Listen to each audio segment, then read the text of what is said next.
بسم اللہ الرحمن الرحیم۔ محترم ناظرین السلام علیکم۔ میں آج اس ویڈیو میں حضرت یعقوب علیہ السلام کی شادی کا واقعہ شیئر کروں گی۔ ناظرین، ویڈیو میں آگے بڑھنے سے پہلے اگر آپ نے ابھی تک اس چینل کو سبسکرائب نہیں کیا یا آپ اس چینل پر نئے ہیں تو ہمارے چینل اسلامک ٹاکس کو سبسکرائب کریں۔ ناظرین، حضرت یعقوب علیہ السلام حضرت اسحاق کے بیٹے اور حضرت ابراہیم علیہ السلام کے پوتے تھے۔ آپ علیہ السلام کی بشارت اللہ رب العزت نے حضرت اسحاق علیہ السلام کی ولادت کے وقت ہی حضرت ابراہیم علیہ السلام کو سنا دی تھی۔ حضرت یعقوب علیہ السلام کا لقب اسرائیل، اللہ کا بندہ ہے، اور آپ کی نسل سے وجود میں آنے والے لوگ بنی اسرائیل یعنی اسرائیل کی اولاد کہلائے۔ بنی اسرائیل میں اللہ تعالیٰ نے بہت سے نبی مبعوث فرمائے۔ حضرت یعقوب علیہ السلام اپنے والدین کے انتہائی فرما بردار اور ان کی خدمت میں مصروف رہتے تھے۔ ایک دن حضرت اسحاق علیہ السلام نے گوشت کھانے کی چاہت ظاہر کی۔ آپ علیہ السلام کے دونوں بیٹے اپنے والد محترم کی چاہت کو پورا کرنے کے لیے کوشش کرنے لگے۔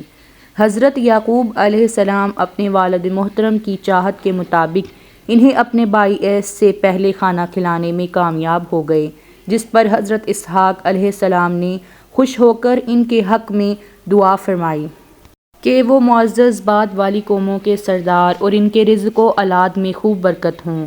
حضرت یعقوب علیہ السلام کے بھائی عیس کو جب یہ علم ہوا کہ وہ والد محترم کو کھانا کھلا کر خیر و برکات کی دعائیں حاصل کر چکے ہیں تو انہوں نے اس پر ناراضگی کا اظہار کیا۔ حضرت یعقوب علیہ السلام کی والدہ محترمہ رفقہ نے ان حالات کے پیش نظر اپنے شوہر حضرت اسحاق علیہ السلام سے اجازت لے کر حضرت یعقوب علیہ السلام کو حران شہر میں حضرت یعقوب علیہ السلام کے ماموں لابان کے پاس جانے کی نصیحت فرمائی۔ ناظرین، آپ والدین کی نصیحت پر عمل کرتے ہوئے حران چلے گئے۔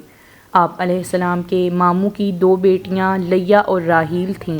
حضرت یعقوب علیہ السلام نے اپنے ماموں سے ان کی چھوٹی بیٹی راحیل کا رشتہ مانگا۔ لابان نے کہا کہ اس نکاح کے حق مہر کے لیے آپ 7 سال تک میرے ہاں بکریاں چرائیں۔ جب مدت پوری ہو گئی تو لابان نے اپنی بڑی بیٹی لیا کا آپ سے نکاح کر دیا اور لوگوں کو جمع کر کے کھانا کھلا دیا۔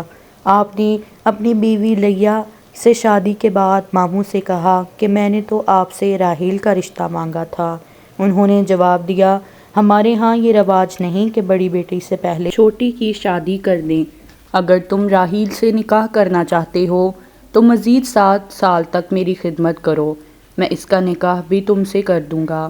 لہٰذا آپ علیہ السلام نے مزید 7 سال تک ماموں کی خدمت کی تو انہوں نے وعدے کے مطابق آپ علیہ السلام کا نکاح راحیل سے کر دیا۔ لابان نے بطور خادمہ اپنی بڑی بیٹی کو زلفی نامی لونڈی اور اپنی چھوٹی بیٹی راحیل کو بلہا نامی لونڈی دی۔ امید کرتی ہوں کہ آپ سب کو یہ ویڈیو ضرور پسند آئی ہوگی۔ ویڈیو پسند آئی ہو تو ویڈیو کو لائک کریں، شیئر کریں اور چینل کو سبسکرائب کریں۔